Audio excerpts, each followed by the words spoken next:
got one classic question for all of you. Do you think they are black with white stripes or white with black stripes? Yes.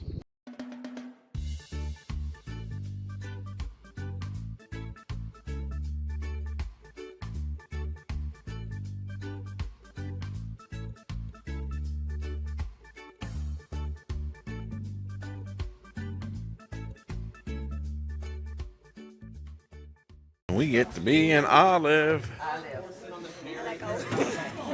Yeah, you like olives, right? We are right-hand drive vehicles. Yes. See our first zebra. This is Elvis, the plains zebra. So as I mentioned in the tour barn, we're going to look at muzzle, stripes, and tail. So he shows off his tail. It's got rings going down it, since we got to see that real fast. He has pretty uniform stripes across the whole body, and then his muzzle is black with some dark browning on the top and the edges. That dark browning is age-related. Over time, their muzzle is bleached, a jet black to some browning by the sun.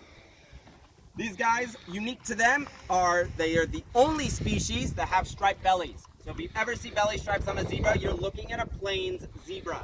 Also unique, it's hard to tell, but right in the center of the white stripes on his hips are these faint lines. They look like dirt, but they are part of his coat. They're called shadow stripes. That's another characteristic only found in plains zebras. The intensity of a shadow stripe does vary by individual and by age. Elvis's have bleached out over time because of his age. He is 24 years old.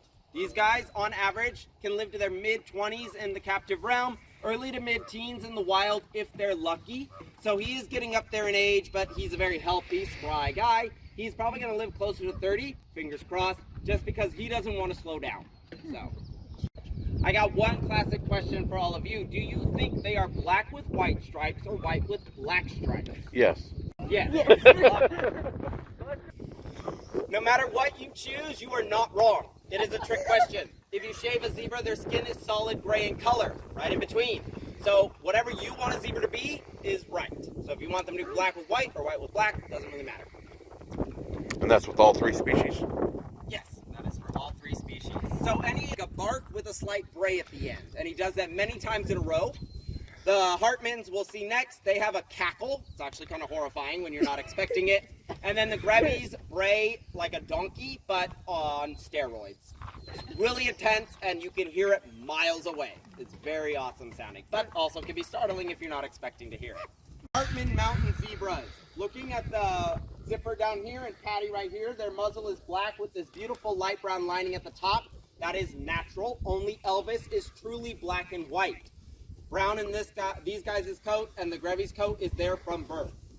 Very thin stripes till you get to their hips, then they get pretty thick, and then their tails have a stitching or zipper-like pattern going down it. What's unique to mountain zebra is looking right in the center of their neck, you will see a flap of skin. It is called a dewlap, hanging down, looks like an Adam's apple. There's two theories why they have it.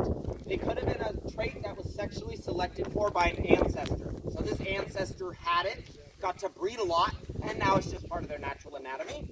Or it developed as a predator deterrent. Predators go for the prey's throat or neck in general, so if they catch that flap of skin, they miss the arteries in the trachea. Zebra has a chance to try and get away. Hey girls.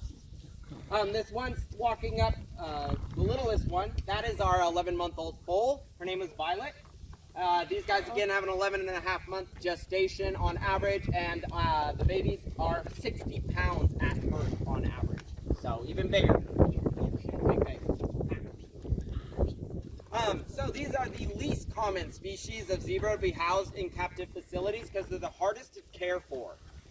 Mountain zebra in the wild walk 20 to 30 miles a day every single day over a lot of rock looking for food and water. They live in the high elevations, so their hooves wear down very quickly. To compensate, they have adapted to grow hooves very quickly.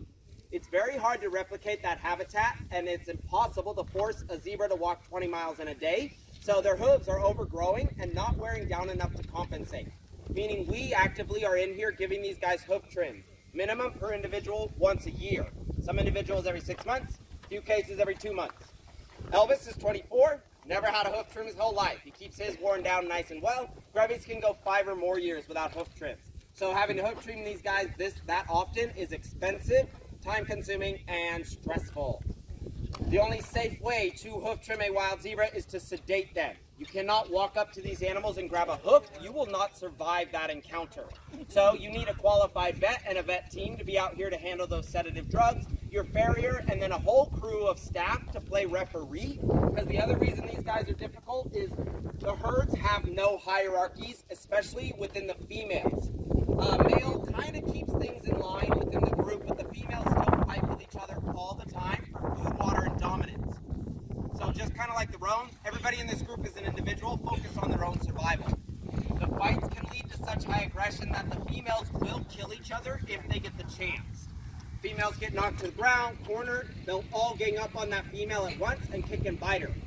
And females that show signs of weakness, sick, old, disease, anything that's like, or an injured leg, they are going to draw attention to the herd from predators. So the rest of the herd eliminates that problem at its source before the predators catch on. So when you sedate one of these individuals, the animal starts to get wobbly when the sedatives start to kick in. The herd sees this and says, oh, they're weak, they're going to draw attention, we got to go eliminate the problem right now. That's why we're out there playing referee with vehicles. Because if we're not out there right at that moment, they will all gang up on that female and that will be the end of it. So we have to go out there and push them off with vehicles and shout and do whatever we have to get the rest of the herd to back off. And then we surround the individual we sedated with all of those vehicles to protect her. Because they will look for entry points to try and get to her while we're doing work on her. And if they see that they can't get to her, then they'll leave and go off and do their own things. But they always stay around for about 5 or 10 minutes trying to see if there's a way in to get to that female. So again, time, money, and stress for not only us, but it's very stressful on the animals as well. So having to do all of that work, facilities didn't want to do it or just really could not afford to do it. Grevy zebra, our last species. So looking at them, they have a gray muzzle with a brown M butterfly-like shape above it, very thin stripes across the whole body, and then one single stripe that goes down the center of their tail. What's really unique to the Grevy zebra are those big brown Mickey Mouse-like ears. Those ears do serve 2 extra purposes. They are there to help regulate their body temperature. These guys being native to Ethiopia and Kenya, it gets very hot in those 2 countries. So those ears are radiators. They're there to help cool their blood down. So they pump in a lot of blood, and the heat from the blood is drawn out into the air. So then when it filters back through their body, it's cooler. So it's cooling them from the inside out. The white tips on their ears are false eyes to confuse predators. Predators stalk their prey and go for an ambush attack, but as they're stalking this species and they see those white tips maybe slightly pinned towards them in any way, the predator is like, I've been spotted by that zebra, I've lost my element of surprise, so I gotta give up the hunt because there's no way I'm gonna be able to get that animal. These guys may never actually see that predator at all, but it's just a really good way to get those predators to leave them alone. And again, there is variability in size, just like with humans, based on genetics, so he just happens to be smaller. Usually the males are much larger than that. But Marty was put in here months ago, I forget when now. Within a week or 2, we had to pull him out of the herd because the matriarch kicked his butt so bad he had to go to the hospital. Put him back in. Week later, pulled him out. Guys, he got his butt kicked all over again. 3rd time's the charm. And the reason is because the first 2 attempts, he's a first-time breeder, so he doesn't really know what he's doing. He thought the best thing to do would be run right into the middle of the girls and they'll love me. That is the worst thing you could ever do as a male Grevy, and that's why he got his butt kicked twice, because it took twice for him to figure out that he can't do that. He can't just run into the group and expect them to accept him. So the 3rd time he was in here, he learned to slow down. He approaches the herd very calmly and slowly, and he gets a feel about how they're feeling. If any of the females in the group show any signs of receptiveness to breeding, that's when he gets a little worked up. The tail goes straight up in the air. He starts yee-hawing, and he starts chasing that girl down. If she doesn't really want him to mount her, she'll not let it happen. But if she is receptive, she will let him mount, and then he gets to breed. So she bucked him off so hard, he went somersaulting on the ground. I was like, nope, I don't want you right now. So, yeah. It's kind of funny, but then you're also like, don't hurt him. Gotta protect little Marty.